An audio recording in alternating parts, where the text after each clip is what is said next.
Fala pessoal, muito bom dia! Seja muito bem-vindo aqui ao Morning News desta segunda-feira, 17 de outubro. Para você que está aí acompanhando a programação da BMC News, começou aí com a Lê Delara, grande Lê Delara, trazendo aí a primeira hora do agro. Bom, chegando então aqui no nosso programa, porque olha, outubro chega em sua penúltima semana com clima de contagem regressiva para o segundo turno das eleições presidenciais. Tirando o noticiário político, os próximos dias reservam poucos indicadores econômicos no Brasil. Está previsto para hoje a divulgação do IBCBR, daqui a pouquinho, o Índice de Atividade Econômica do Banco Central. O número deve ser divulgado antes da abertura do mercado. O Itaú prevê uma ligeira queda de 0,1% de julho para agosto. Já a agenda no exterior está lotada com dados importantes nos Estados Unidos, Europa e China. Temporada de resultados trimestrais das companhias americanas ganha força e os investidores seguem atentos a qualquer novo sinal de aumento de inflação, aperto monetário e de desaceleração econômica. Bom, na quarta-feira que os britânicos vão conhecer o índice de preços ao consumidor referente a setembro, depois de registrar um leve recuo em agosto, a expectativa é que a inflação do Reino Unido volte à casa dos 10% com uma alta mensal de 0,4%. A permanência de Liz Truss no cargo de primeira-ministra está sendo ameaçada pela impopularidade de seu plano econômico, que prevê redução de impostos e ampliação de crédito. Bom, vamos começar com os números, porque os índices futuros dos Estados Unidos operam em alta nesta manhã de segunda-feira, depois de uma semana tumultuada, enquanto os investidores aguardam por mais resultados corporativos. O Bank of America divulgou agora há pouco seu balanço do terceiro TRI de 2022. O lucro veio em 81 centavos por ação contra 77 centavos esperados pelo consenso. A receita veio em 24,61 bilhões de dólares contra 23,57 bilhões de dólares esperados. Além disso, Netflix, Goldman Sachs, IBM e Tesla estão previstos para os próximos dias. Na frente econômica, destaque também para o livro bege, relatório sobre as condições econômicas nos distritos do Fed, previstos também para quarta-feira.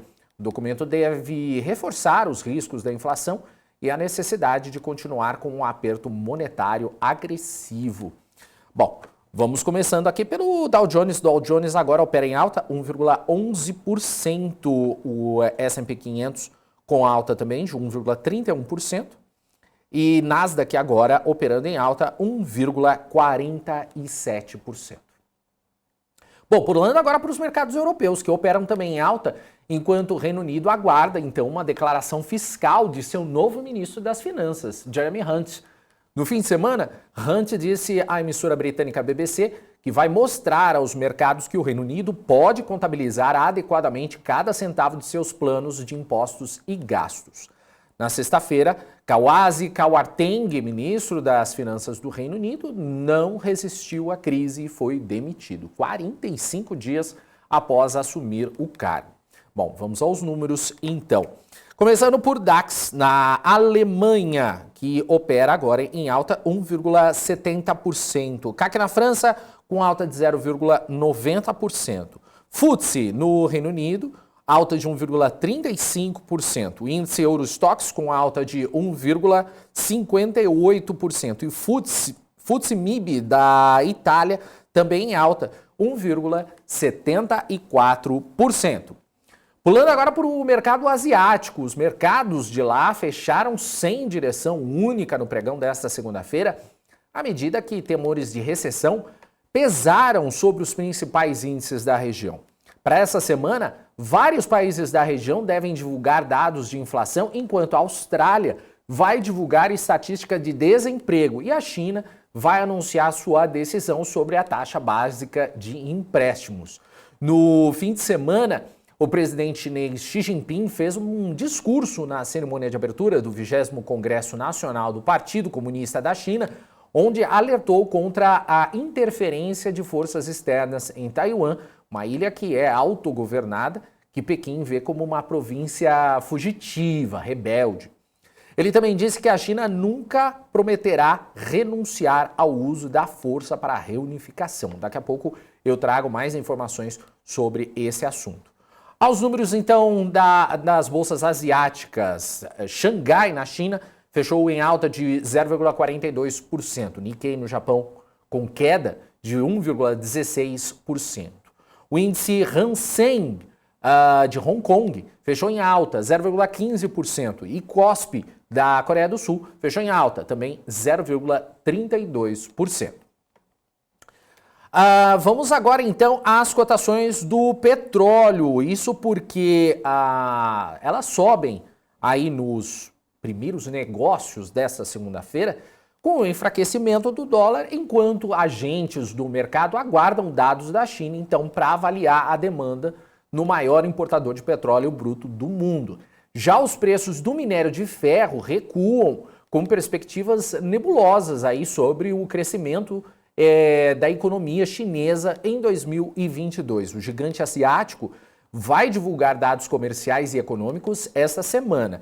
Embora o crescimento do PIB no terceiro trimestre possa se recuperar em relação ao trimestre anterior, a rigorosa política de Covid-19 de Xi Jinping faz com que a segunda maior economia do mundo enfrente o que provavelmente será seu pior desempenho anual em quase meio século. Bom, o minério de ferro negociado na bolsa de Dalian teve baixa de 2% a 95 dólares e 29 cents. Petróleo Brent nesse momento com alta de 0,44% e o WTI também com alta, 0,38%. Bom, a gente estava falando dos números também, Brasil, porque a Fundação Getúlio Vargas divulgou agora há pouco os dados do IPCS, que acumula alta de 4,77% nos últimos 12 meses. Nessa apuração, 6 das 8 classes de despesa componentes do índice registraram acréscimo em suas taxas de variação.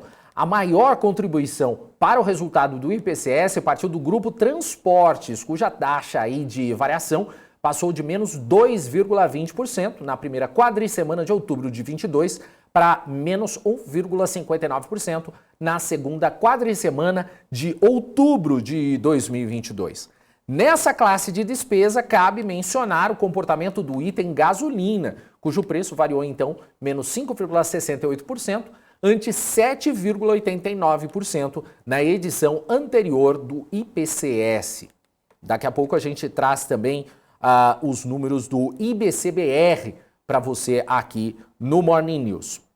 Bom, o ministro da Economia, Paulo Guedes, quer indicar o nome do ex-presidente do Banco Central, Ilan Goldfein, à presidência do Banco Interamericano de Desenvolvimento. O cargo está vago desde o mês passado, com a demissão de Maurício Claver Carone, após investigação interna concluir que o americano havia mantido relações íntimas com uma funcionária em desacordo com as normas da instituição. Atrás de apoio, Guedes já conversou com a secretária do Tesouro dos Estados Unidos, Janet Yellen, aproveitando sua viagem a Washington para as reuniões anuais do Fundo Monetário Internacional. Atualmente, Goldfein é diretor no próprio FMI. Bom, vamos agora ver o que o Marcos Saravalli tem a dizer sobre esse início de semana. Me avisaram alguma coisa e eu não ouvi nada. Não chamamos ainda. Então, daqui a pouquinho a gente traz, então, a informação aí do Marcos Saravalli nesse tom do mercado dessa semana. Aguenta aí que daqui a pouco a gente traz isso. Enquanto isso, eu vou trazer aqui um destaque de hoje, da onde? Do nosso portal. Deixa eu trazer aqui para nossa tela, bmcnews.com.br. Se você ainda não acessou, acesse o nosso portal, porque a gente traz aqui o destaque de hoje, que eu acho que é o destaque que todo mundo está falando, que é sobre Bolsonaro e Lula, sobre o debate da Band que ocorreu ontem. Bolsonaro e Lula trocam acusações e farpas durante o debate presidencial do segundo turno. O encontro entre Lula e Bolsonaro foi organizado em parceria com a TV Bandeirantes, TV Cultura, UOL e Folha de São Paulo. E nessa matéria aqui, que é uma reportagem feita pelo Terra dentro do nosso portal, traz aí um resumo do que ocorreu nesse debate que foi realizado ontem, então, pela TV Bandeirantes. Os dois candidatos trocaram acusações sobre o auxílio emergencial, na primeira questão levantada no debate, e também eles trocaram isso por uma parte do debate, enquanto a outra era para falar também sobre o Auxílio Brasil, enfim, várias acusações, troca de farpas, como acontece, enfim, em todo debate que ocorre. Mas é esse um dos destaques do nosso portal, bmcnews.com.br. É só acessar o nosso portal, você vai ter lá informações sempre atualizadas todos os dias, o dia inteiro, pela nossa equipe que você acompanha sempre. Eu queria ainda falar sobre o debate, porque um levantamento da Quest mostrou que Jair Bolsonaro do PL teve menos menções positivas nas redes sociais durante o debate na Band.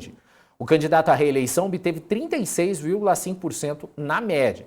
Já Lula, do PT, ficou com 44,5% das menções positivas. Dessa forma, Bolsonaro dominou as menções negativas, com 63,5%, enquanto o petista ficou com 55,5%. O levantamento foi feito pela equipe de inteligência da Quest Pesquisa, que monitorou o debate na TV em tempo real e acompanhou a reação digital. Segundo a empresa, o acompanhamento da reação digital foi feita no Twitter, Facebook, Instagram, Google, blogs e sites. Agora sim, a gente vai mostrar então o tom do mercado com o Marcos Saravalli.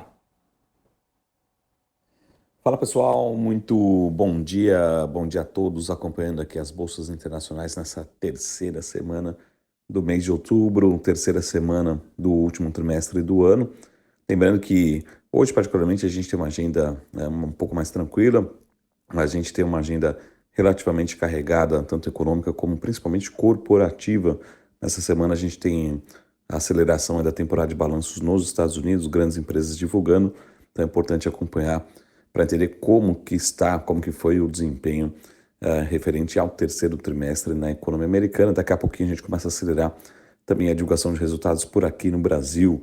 O mercado também deve continuar repercutindo o debate de ontem, referente ao segundo turno aqui no Brasil, ainda bastante incerto, bastante indeciso, mas na nossa opinião aqui na Sara Invest, o mercado internacional deve continuar sendo determinante para o desempenho dos ativos de risco agora no curtíssimo prazo. Então, os investidores acompanhando o cenário político, mas o cenário externo, com as bolsas internacionais nesse momento sinalizando um começo de semana positivo, com menor aversão ao risco, commodities em ligeira alta, também devem impulsionar o Ibovespa depois de uma semana bastante volátil, de forte queda em alguns ativos, sobretudo aí em algumas commodities. Hoje, e ao longo dessa semana, a gente tem PIB e outros indicadores da China, livro bege nos Estados Unidos e também aqui no Brasil alguns indicadores bastante importantes. Mas hoje, particularmente, uma agenda um pouco mais tranquila. Deveremos acompanhar as bolsas internacionais e ver o nosso Ibovespa em alta e nosso real também se valorizando, essa nossa expectativa para a segunda-feira. Tá bom, pessoal? Tenham todos um ótimo dia, uma ótima semana e a gente se vê em breve aqui na BMC News. Até mais. Tchau. É isso aí, valeu Marcos Saravalli. Queria também trazer para vocês dois destaques corporativos. Um é da MRV, que eu separei aqui, o da MRV que a gente trouxe aqui para a semana passada, fechou na sexta-feira com queda de 0,38% e com 10,51 por papel da MRV. Por quê? Num relatório sobre a prévia operacional do terceiro TRI da MRV, a XP apontou que a empresa apresentou dados fracos, conforme o esperado, impactados por uma significativa queima de caixa nas operações no Brasil e também nos Estados Unidos, seguido por lançamentos moderados, desempenho fraco também de vendas líquidas, com o objetivo de focar em rentabilidade acima do mercado. No lado positivo, a empresa manteve a tendência de alta do preço médio por unidade vendida nas operações brasileiras, mais de 15,4% ao ano, em linha com a estratégia da empresa de recuperação de margens. A recomendação, então, de compra para a MRV foi mantida com o preço-alvo em R$ 17,00. Queria trazer também outro destaque aqui que a gente traz que na semana passada foi a Raízen, que fechou com queda na sexta-feira de 3,29% a 4,11 por papel. A unidade ela vai proporcionar aí uma oferta de conveniência e fidelidade ao cliente final, porque ela comprou a Paley Holding. A Raízen comprou a Paley Holding da Cosan por R$ 78 milhões. E aí o ecossistema da companhia consiste atualmente em um potencial de volume, que é o GMV, de mais de 200 bilhões de reais, considerando então o faturamento total da companhia. Esse é um dos outro destaque corporativo que a gente traz agora então para o nosso programa de hoje. Antes de mais nada, queria dar um intervalo e daqui a pouquinho a gente traz mais informações ao vivo aqui no Morning News desta segunda-feira. Fique com a gente já volta.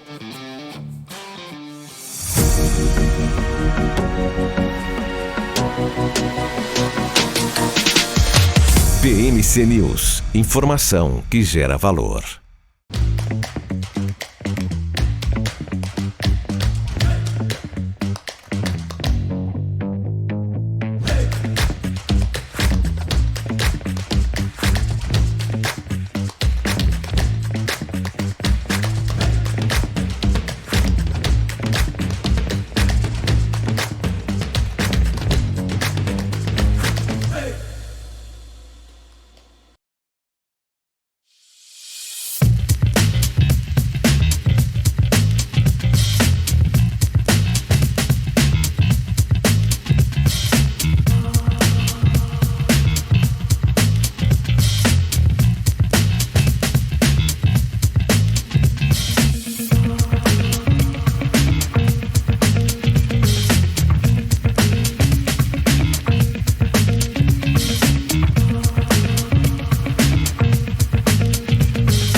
As empresas que fazem parte do seu dia a dia estão em uma das maiores bolsas do mundo, a Nasdaq. E a boa notícia é que você pode investir nessas empresas diretamente pela Avenue, sua corretora nos Estados Unidos. Com os dados das ações dos Estados Unidos fornecidos pela Nasdaq em tempo real, o cliente Avenue pode acessar diretamente as maiores bolsas do mercado americano. Entre neste mercado de tecnologia e inovação. Acesse avenue.com.br/Nasdaq e seja bem-vindo ao mercado global. Olá, eu sou Paula Moraes, estou passando para te convidar a acompanhar o Strike, nosso podcast aqui da BMC News, onde a gente aborda sempre os temas mais pertinentes e mais polêmicos da semana. Sempre converso com grandes especialistas, abordando assuntos sobre economia, política, tudo que impacta o mercado, também assuntos internacionais, então convido você a acompanhar sempre o Strike, toda segunda-feira, 12h30, aqui na BMC News. Você está cansado da mesmice? Negociando em plataformas com ferramentas desatualizadas? Falta variedade e funcionalidade? Aproveite nossa grande seleção de ferramentas de trade. Baixas taxas de negociação, suporte em português 24 horas por dia, com mais de 200 criptomoedas disponíveis para trade e a facilidade de depósitos com Pix. Aproveite o futuro agora. Bybit. Abra sua conta hoje mesmo. Bybit.com. Isso aí, estamos de volta aqui com o segundo bloco do Morning News nessa segunda-feira. Queria dar o meu bom dia para o pessoal que está entrando aqui no nosso chat do YouTube. Deixa eu ver, Genilson Nunes por aqui, o Luizinho Multimarcas, a Silvia também está por aqui, o Silvio também, Luiz Felipe, Rosana Meirelles do Vale também. Dando um recado bom dia a todos que respeitam a opinião contrária. Boa, importante isso, hein, Rosana? Quem mais aqui? Genilson Nunes, olha o Regis Andrade aqui já dando like firme. Boa! Quem não deu like já aproveita para dar o like aqui pra gente também. O Kleber dos Santos também, MH também tá por aqui, o Manuel Oliveira, Regis Andrade, Adileno Araújo também, quem mais? Silvio Martins, Seymour também tá por aqui, valeu gente, muito obrigado aí. Rafael Botelho também, valeu gente, muito obrigado aí a todos. Silvia Torres, Lucas Paviani, é isso aí, André Luiz, boa!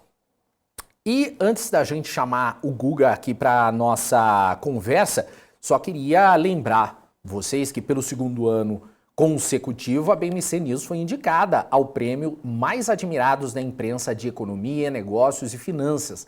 Ao todo, a BMC ela concorre a 4 categorias na 7ª edição do prêmio. A emissora foi indicada para canal digital. Na categoria jornalistas, a BMC News conta com 5 indicados. Eu, Débora Oliveira, Paula Moraes, Felipe Nascimento e Isabela Takaki. Em podcast, nos programas Papo de Dinheiro e Strike, além da categoria Site Blog. E para votar, basta acessar o link que está aí no chat. Vocês acessam o link e clica em votar agora. Aí vocês vão cair nessa página aqui, por isso que está essa página aqui aberta. Tem aqui nome completo, e-mail, veículo, cargo. Não precisa preencher tudo. Basta você colocar nome completo e e-mail e você já pode prosseguir aí para votação. É só chegar e ir direto e aí vai ter o link para você ir para a parte de economia. Essa é a parte que a BMC está sendo indicada. Então você pode simplesmente passar, fazer essa votação. Você só preenche esse cadastro, é um breve cadastro, nome, e-mail. E após essa etapa, você pode votar, então, nas categorias de canal digital, jornalistas, podcast, site, blog, em todos eles, então, se você puder e gostar da gente, vote, então, na BMC News.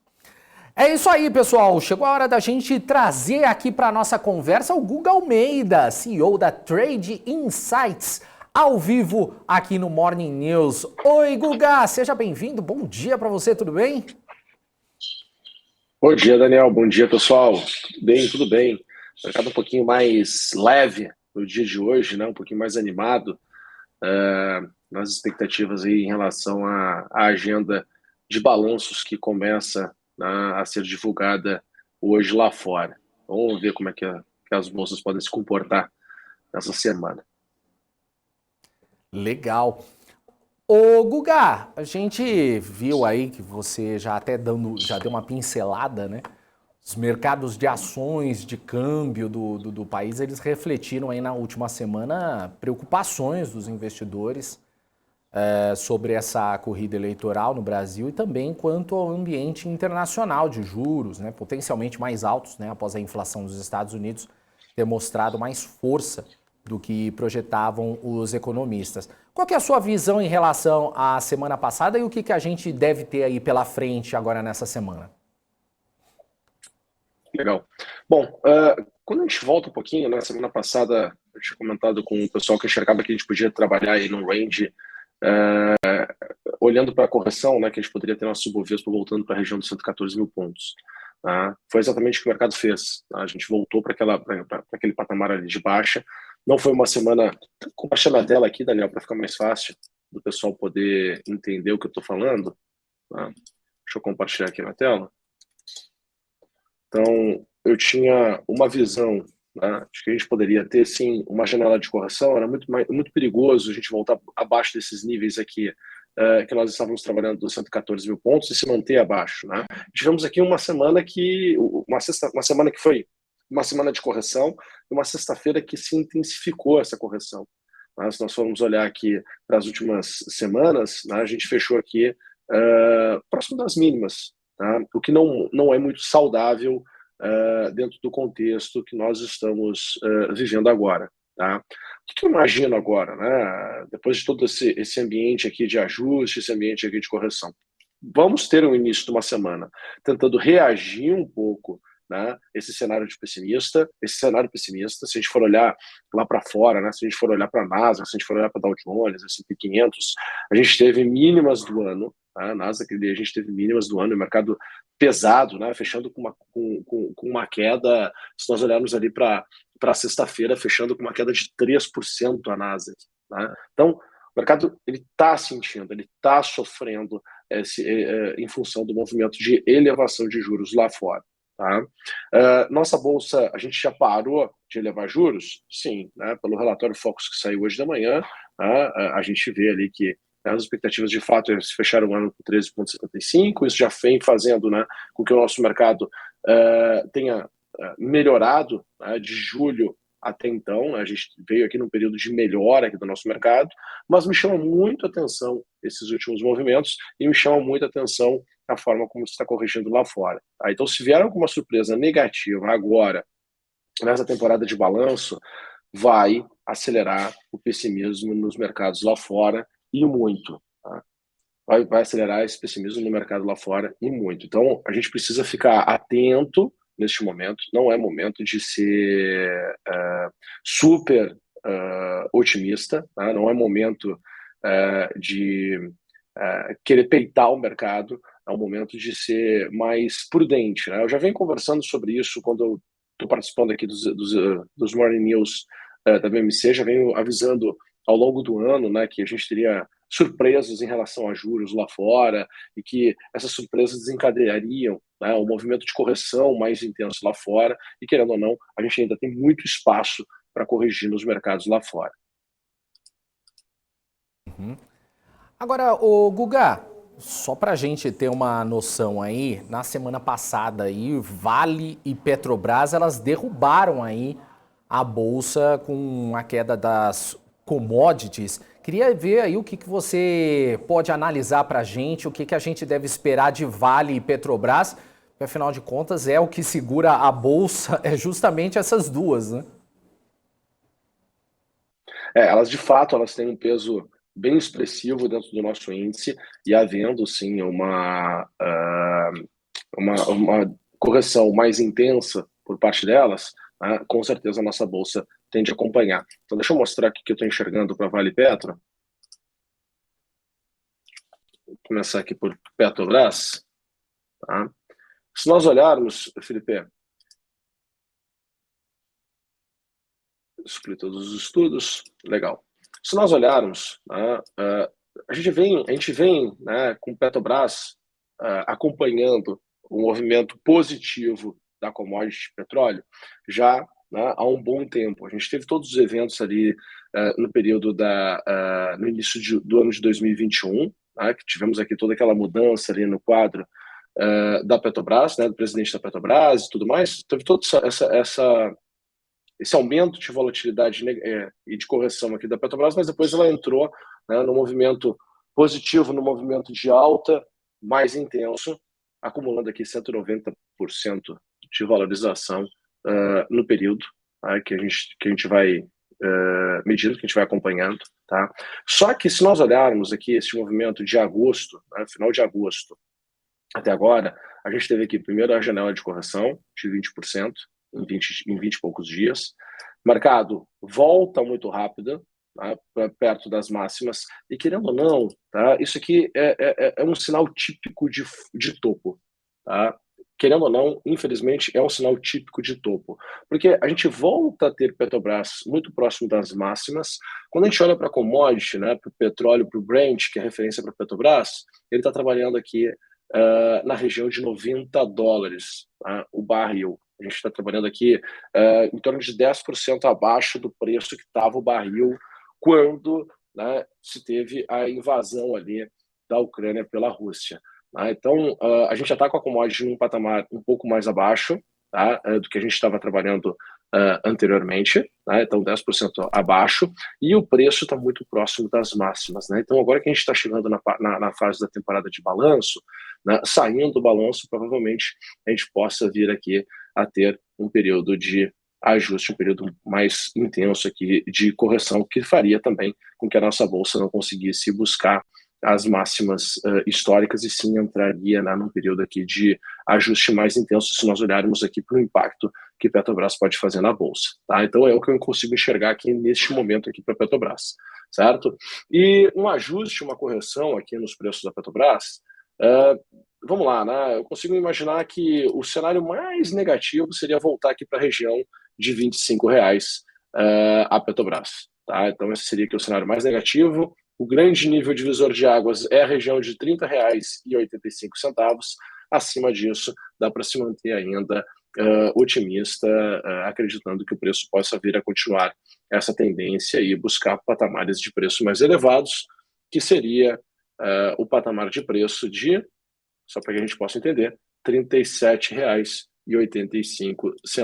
Tá? Então esse aqui é o cenário que eu consigo ter para a Petrobras, olhando, né, para essa manhã de segunda-feira, 9h10 da manhã, do dia 17 de outubro, ok? Olhando para a Vale aqui, e tentando, né, interpretar, nós tivemos toda aquela valorização do minério de ferro, não sei se você se lembra, lá do ano de 2020, né, o pessoal brincava que Vale era como se fosse um caixa eletrônico, né, e tudo mais, e de fato a gente teve aqui uma grande valorização, né, de Vale, subiu naquele período lá 290%, e depois entrou num processo de correção mais intenso, né, a gente está aqui num processo de ajuste, a gente está aqui num processo de correção. Tá? Dentro desse processo de correção, a gente vai ter vários momentos de alta, um momento de alta como nós tivemos aqui em junho deste ano, depois nós tivemos aqui, né, em setembro deste ano, então tivemos 2 processos de alta. Agora a gente está num processo de correção. Tá? Olhando para Vale neste momento, eu consigo enxergar que Vale tende a voltar àquela região ali de R$ 61, R$ 60,80. Tá? É um número que eu consigo enxergar que tende a voltar. Ah, imagino eu aqui dentro desse ambiente aqui de correção que a gente está tendo aqui, vem acelerando, né? Então tende a voltar aqui essa região de R$ 60, provavelmente Vale. Isso não é uma desvalorização pequena, né? A gente tem espaço aqui para uma desvalorização em torno de 13%. Então isso machucaria o mercado, obviamente, tá? Então a gente tem que tomar um pouquinho, ficar um pouco mais atento, um pouco mais alerta aqui, principalmente nessa semana. Tá? Dependendo do comportamento dessa semana, essa expectativa para voltar ali a R$ 61 pode vir a quebrar, tá? E aí voltar a ter uma expectativa positiva, tá? Mas por hora é uma janela de correção, é uma janela de ajuste e a gente precisa ficar atento, principalmente nessa abertura de mercado que a gente abriu aqui positivo, né?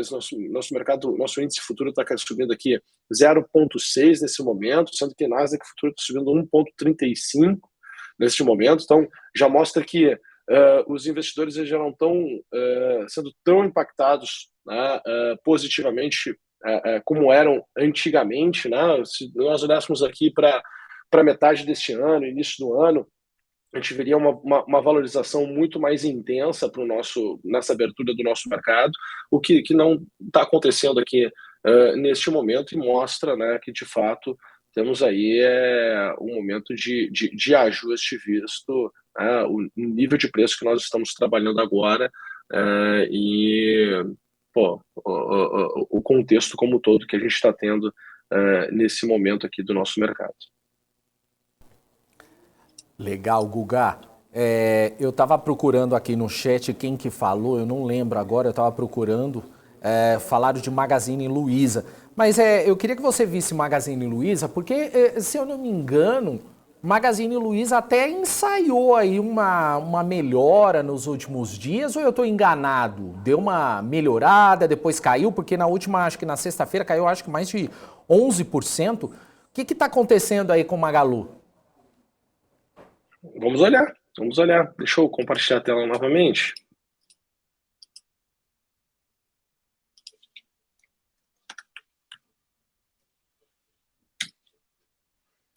Vamos para o Magazine Luiza aqui. Deixa eu apagar aqui os estudos antigos.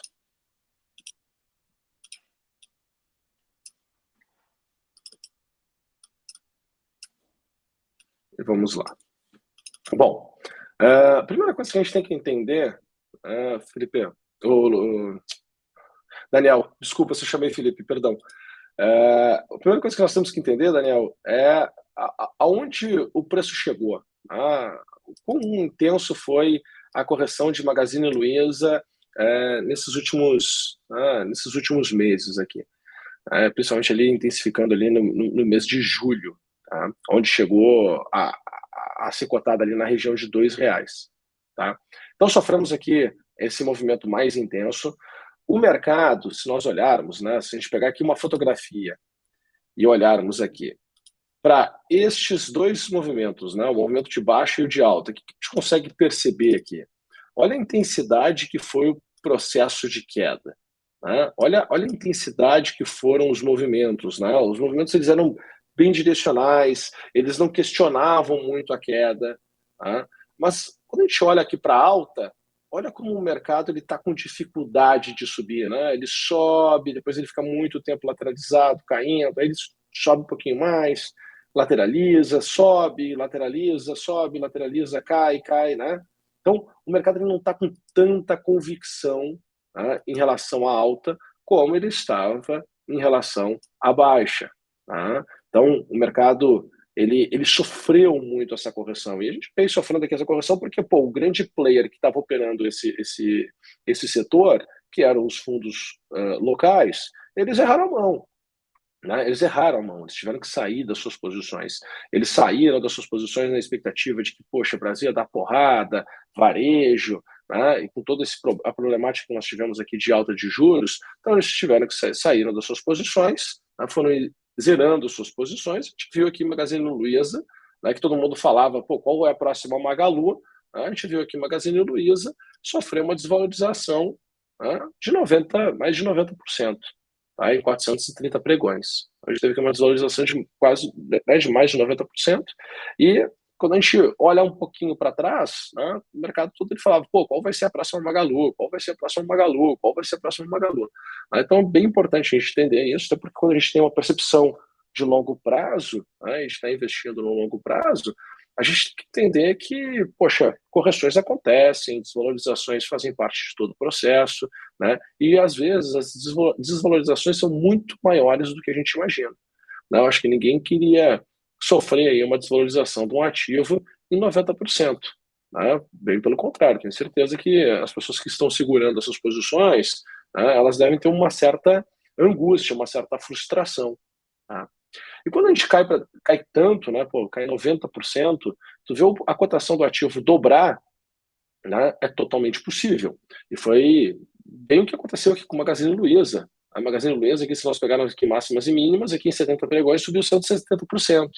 Mas mesmo assim, se nós olharmos, né, quanto ela ainda estava desvalorizando em relação ao topo, ainda assim era 80% de desvalorização. Então imagina, né, como preço importa, né? A sua posição, né? O seu preço médio que você tem, ele importa pra caramba, porque é ele que vai ser a referência de quanto vai estar valorizando ou desvalorizando, né, em um determinado momento. Tá? Então, acho que tem muito aprendizado aqui nesse movimento, aqui nesse comportamento de Magazine Luiza. Agora, o que nós podemos esperar aqui de queda, né, de correção, para a gente poder entender, né? Consigo enxergar aqui que Magazine Luiza tem espaço para voltar aqui para a região dos R$3. Acho que se Magazine Luiza voltar para R$3, vale a pena olhar de novo com os olhos para se procurar compra. Tá?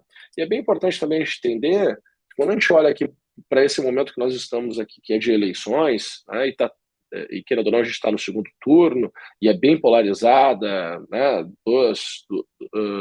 dois candidatos assim que tem, pelo menos o mercado financeiro tem uma leitura, né, bem definida, né? Então imagina que havendo vitória de Bolsonaro, as estatais tendem a performar melhor em preço na bolsa, né? Havendo uma vitória de Lula, o varejo tende a performar melhor em bolsa, né? Entendendo que a performance da bolsa ela antecipa o que de fato pode vir a acontecer na economia, né? Se a economia não entregar aquilo que o mercado financeiro esperava, né? Porque o movimento de bolsa é em cima de expectativa, né? Não em cima de fatos, né? Muito mais em cima de expectativa do que fatos, né? Não entregar, o mercado volta a corrigir, né, aqueles ativos e corrige com força, com intensidade, né? Até porque o dinheiro que está posicionado, muito dele, a grande maioria dele é especulativo, não é de casamento com os ativos, né? Então é bem importante a gente entender, tá? Então, olhando para a Magazine Luiza, que eu consigo enxergar é esse cenário que uma correção aqui nesse patamar tem espaço, né, para voltar aqui para a região de R$ 3, que abriria uma janela de oportunidade interessante. Agora, para cima, né, o que consigo enxergar aqui de movimentos de alta aqui para o Magazine Luiza? Olha, consigo enxergar aqui que uma sequência, né, caminharia lá para R$ 7,60, né, muito próximo aqui dos topos que nós tivemos em março desse ano, em fevereiro deste ano e em dezembro do ano passado. Tá? Então, voltaria aqui para esses patamares de preço e, acima disso, lá na região de R$ 11,10. Tá? Então, este é o cenário que eu consigo traçar para a Magazine Luiza.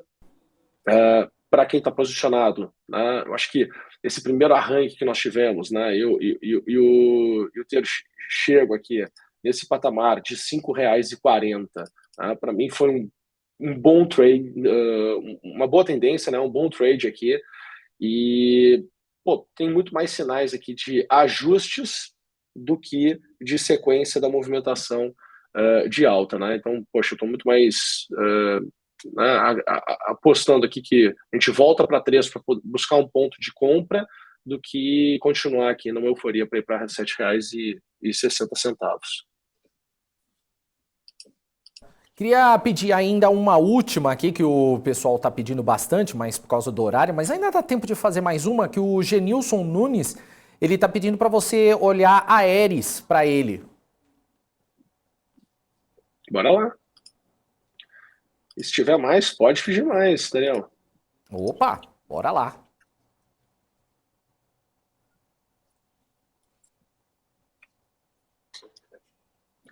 O que nós conseguimos tirar de informação de Aeris, né? Vamos lá, vamos entender aqui a baixa primeiro, tá? Porque é importante entender a baixa primeiro, né? Se estou procurando aqui uma operação de compra. Se eu não conseguir entender o que já terminou na queda, é muito difícil de procurar e ter uma expectativa, né, de que o próximo movimento ele tende a ser de alta e se manter em alta por mais tempo. Tá?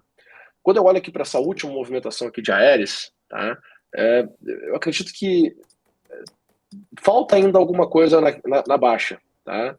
Se eu pego aqui as últimas movimentações que nós tivemos de alta, vamos lá, se eu pegar aqui esse movimento, né, onde ele iniciou aqui no dia 19 de julho, tá? 19 de julho. Tá? Se nós pegarmos aqui esse movimento, começou no dia 19 de julho e foi até o dia 5 de agosto, tá? E faço a projeção, ele ainda não terminou. É como se a Aeris ainda precisasse vir buscar aqui essa região um pouco mais abaixo, né, que é a região aqui de em torno de 1,85. Tá? Então, eu acredito que tem espaço para vir aqui ainda para 1,85. Agora, se continuar essa tendência de baixa, né, de 1,85 até 1,42, ainda tem espaço para poder acelerar, né, o pessimismo e ir para um degrau ainda mais abaixo. Tá? Eu acredito que depois que terminar essa movimentação, a gente tem aqui uma condição mais propícia para ter um movimento de alta, né, com um pouco mais de força. Tá? E esse movimento de alta, com um pouco mais de força, ele tem condições, certo, de voltar aqui para esse patamar aqui de R$ 3, tá? R$ 3, R$3,05, tá? Seria aqui uma condição interessante. Mesmo assim, ainda não acredito que venha a superar essa região aqui do dia 8 de agosto, tá? Então voltar aqui para esses patamares de preço que estava trabalhando em agosto deste ano, tá? Não é algo muito distante, tá? O que faz acreditar que é totalmente possível. Né? Só que quando a gente vai olhar aqui percentuais, voltar para R$3, isso aqui é uma alta de 50%. Tá? Voltar aqui para 1,80 é uma baixa aqui em torno de 10%. Então a gente tem aqui uma simetria positiva se a gente for pensar em amplitudes dos movimentos. Tá? O que é interessante, né? O que é bem interessante, é sinal que de alguma forma tem dinheiro na mesa aqui para poder negociar em algum momento. Tá? Óbvio que tem que entender qual é o tamanho da posição que vai se montar, né? Quanto você quer performar havendo esse movimento, né? Acontecendo esse movimento aqui no ativo. Né? Então tem muitas outras perguntas que precisam ser respondidas antes de fato tomar uma posição, seja em Aeris, seja em Magazine Luiza, seja em Vale, seja em Petrobras, né? Seja no próprio índice futuro. Né? Eu acho que tem algumas perguntas que precisam ser respondidas anteriormente para que possa, né, fazer uma alocação no ativo de uma maneira bem inteligente, que, havendo um movimento positivo, se performe da maneira como se espera, não havendo um movimento positivo, né, não vá comprometer nada na sua carteira, né, que você não esteja preparado para poder comprometer. Boa. Ô Guga, já que você está inspirado aí, eu vou pedir mais uma, porque o Marcos está pedindo aqui Klabin, então vamos embora. Vamos lá. Segunda-feira sempre é bom, né, olhar, e o legal é que a turma,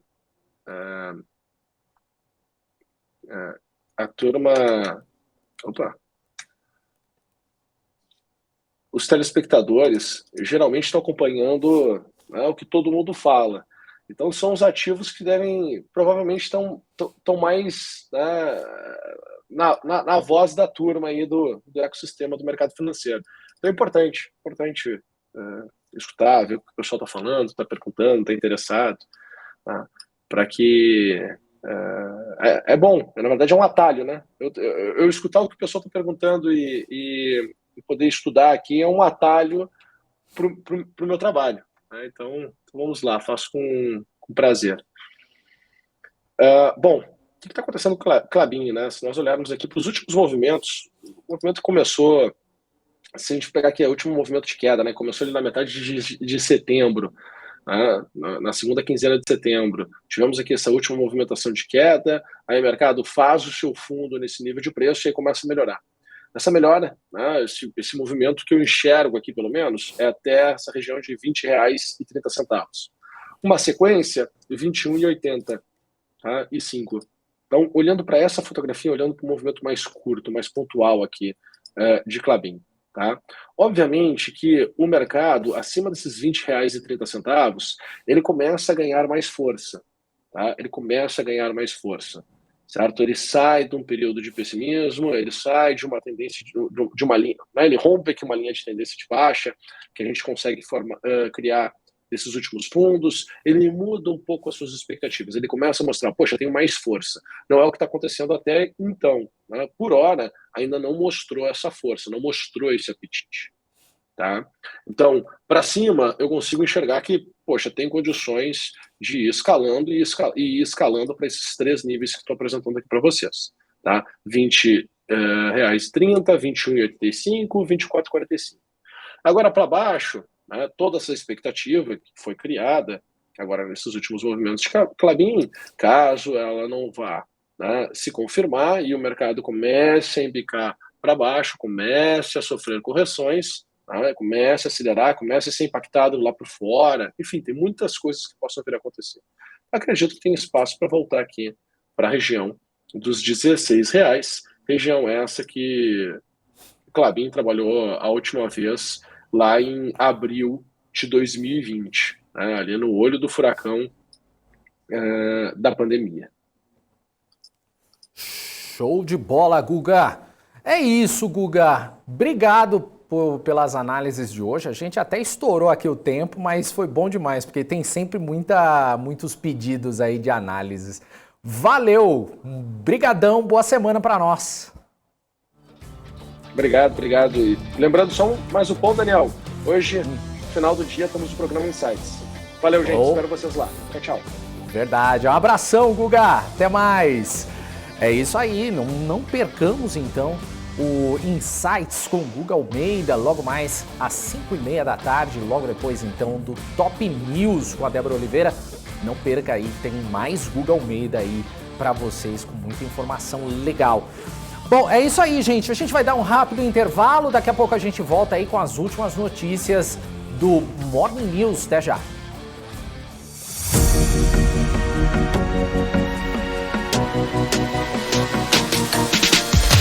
BMC News. Informação que gera valor.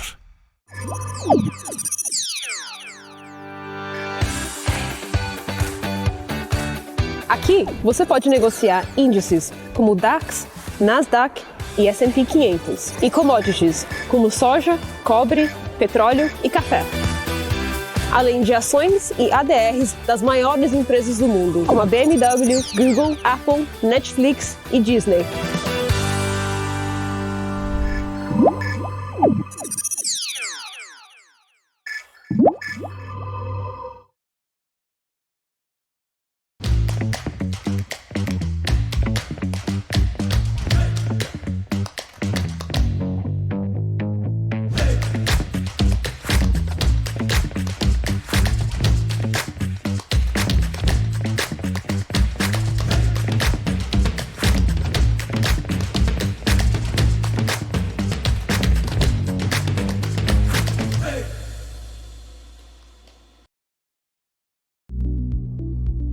Quer conhecer um pouco mais sobre as principais empresas de capital aberto no mercado brasileiro?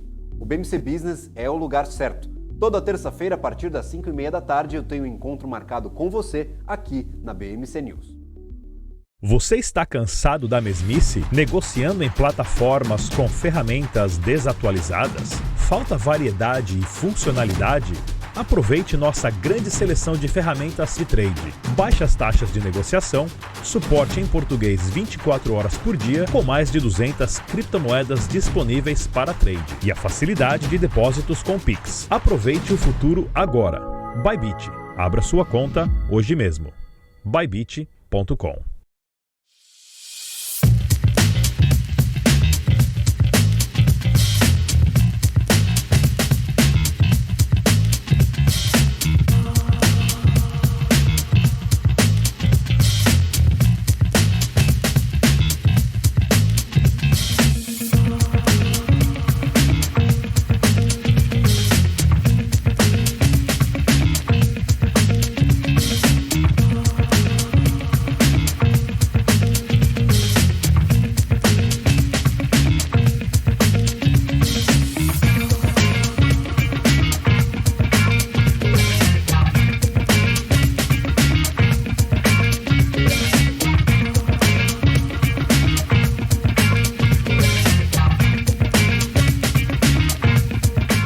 As empresas que fazem parte do seu dia a dia estão em uma das maiores bolsas do mundo, a Nasdaq.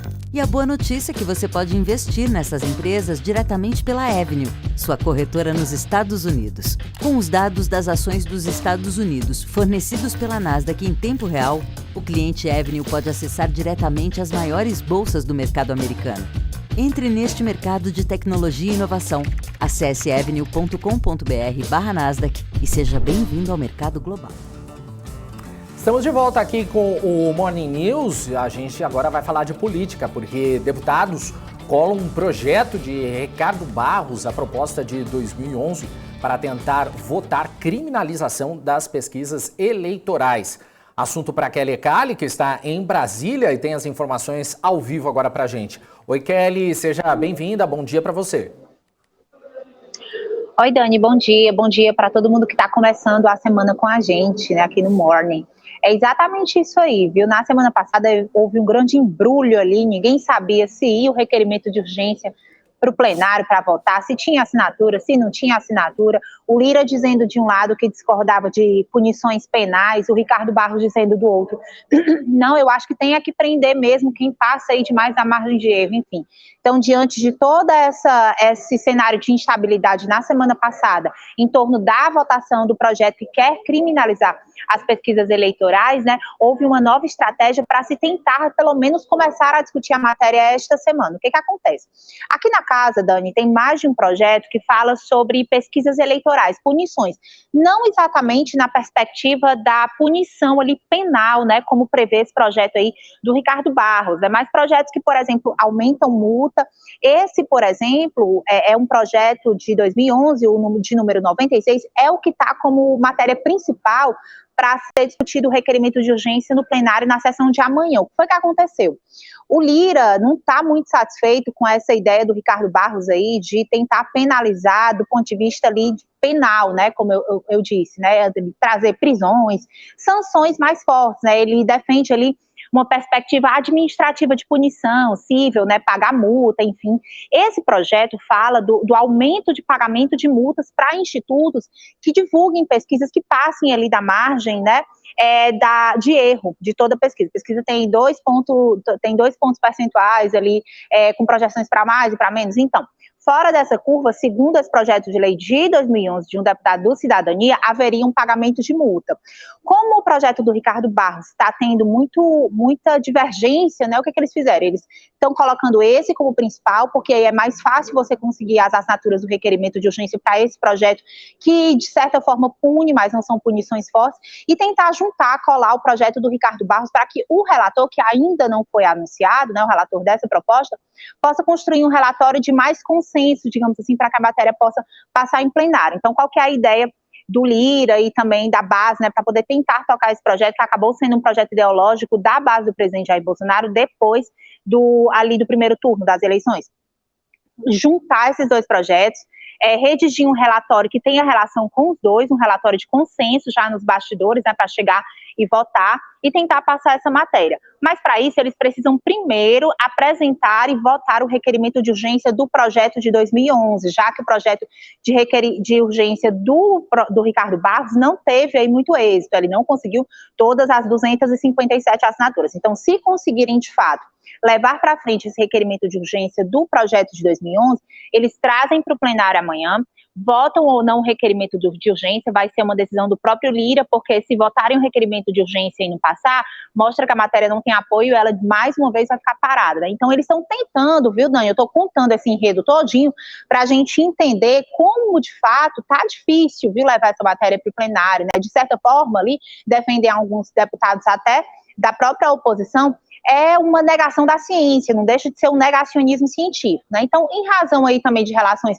com grandes empresários, né, bancos que financiam essas pesquisas, instituições financeiras, na verdade, né, você tem uma grande dificuldade de discutir essa matéria em plenário. De certa forma, então, o Lira tenta costurar aí um acordo para se levar esse projeto para frente. Ricardo Barros anseia levar esse projeto para frente, oposição não quer, entende como negacionismo da ciência, e aí a gente vai continuar acompanhando para ver se de fato vai se levar essa discussão para plenário ou não. Eu volto com você, Dani. Tá certo então, Kelly. Vamos continuar acompanhando essas informações aí ao longo do dia. Valeu, Kelly. Obrigado. Ótimo dia para você. Tchau para todo mundo. Até. Kelly Cali falando ao vivo de Brasília aqui no Morning News. O Banco Central ele divulgou o índice de atividade econômica do Banco Central, o IBC-BR, que apresentou queda de 1,13% em agosto ante julho. As expectativas dos investidores estavam em menos 0,50% no período. Nos últimos 12 meses, a variação ficou em 2,08%. Em relação a agosto de 21, o índice teve crescimento de 2,76%. E o mercado financeiro mantém a tendência de redução na expectativa de inflação para 22, assim como a de alta para o Produto Interno Bruto para este ano, como mostraram então os dados divulgados agora há pouco pelo Boletim Focus do Banco Central. Segundo as instituições financeiras consultadas semanalmente pelo BC, a expectativa para o IPCA desse ano passou de 5,71% há uma semana para 5,62%. Para 23, recuou de 5% para 4,97%. Já para 24, caiu de 3,47% para 3,43%, segunda semana de queda. As informações completas do Focus você acompanha daqui a pouquinho no BMC News. E uma pesquisa divulgada pela Folha de São Paulo mostra que cerca de 40% dos 202 eleitos pela primeira vez para um mandato na Câmara dos Deputados foram alvos de processos ou de investigações nos últimos anos por suspeitas que envolvem calúnia, mau uso de recursos públicos, estelionato e até homicídio. Serão pelo menos 80 deputados que têm seus históricos investigados por suspeita de práticas de crimes ou que responderam a processos criminais ou a civis que podem gerar inelegibilidade. Essas informações nem sempre constam nas certidões judiciais enviadas pelos então candidatos ao Tribunal Superior Eleitoral. Uma lancha que transportava ao menos 7 pessoas, incluindo o prefeito de Melgaço, no Pará, Tica Viegas, do PSDB, explodiu no sábado. A embarcação saiu de Melgaço com destino à cidade de Anajás, mas o acidente aconteceu logo no início da viagem, ainda no município de origem. De acordo com o portal de notícias Diário Online do Pará, o prefeito gravou um vídeo para informar que todos os tripulantes estavam bem e não sofreram ferimentos. Imagens publicadas nas redes sociais mostraram então a embarcação naufragada na Baía de Marajó. E olha só, no início desse ano, Viegas passou por um acidente semelhante, quando o motor de uma embarcação também explodiu com ele a bordo, na região do município de Breves. E olha só, o investidor Luiz Barsi é investigado pela Comissão de Valores Mobiliários por suposta responsabilidade pelo uso de informação privilegiada por administrador da Unipar Carbocloro, antes da divulgação de fato relevante por parte da empresa, em 2 de junho de 2021. Naquela data, a Unipar informou que celebrou com a Compass Minerals acordo de confidencialidade para analisar informações para uma possível operação de compra de unidades, mas o negócio posteriormente não avançou. Dias antes do fato relevante, porém, as ações ONS, PNAs e PNBs da Unipar chegaram a se valorizar até 7% durante 3 pregões. Isso levou a CVM a questionar a companhia sobre essas movimentações atípicas, mas a Unipar informou desconhecer fatos que tenham levado à valorização dos papéis. Em nota, Barsi afirmou que a investigação por parte da CVM se trata de um procedimento de apuração do qual tem plena convicção que nada de errado foi praticado. É isso aí, pessoal. Eu gostaria de agradecer a todos pela participação aqui no Morning News, pelas suas mensagens aqui no Morning News. Queria deixar aí o meu bom dia para o Rodrigo Albarello, o Ancap, o Igor Moraes, o Fidegiro, o Regis Andrade, o sem nome aqui que eu não posso falar, o Boi 11, Lisboa Luque também, quem mais aqui? O Renato Mendes também, deixa eu ver mais, Cristina Gouveia, Genilson Nunes, obrigado aí por também mandar pedido aí, Genilson, valeu. Matheus também mandou aqui mensagem, também aqui, deixa eu ver, a Cristina Gouveia, teve outras pessoas que pediram também.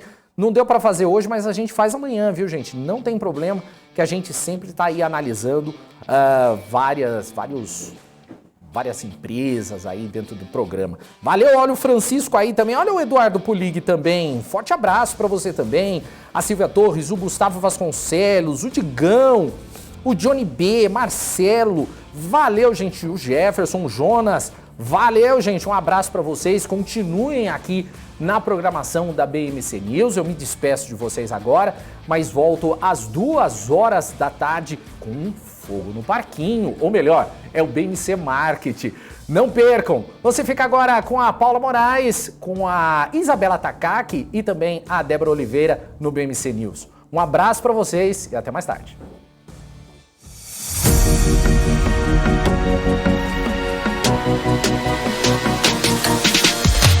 BMC News, informação que gera valor.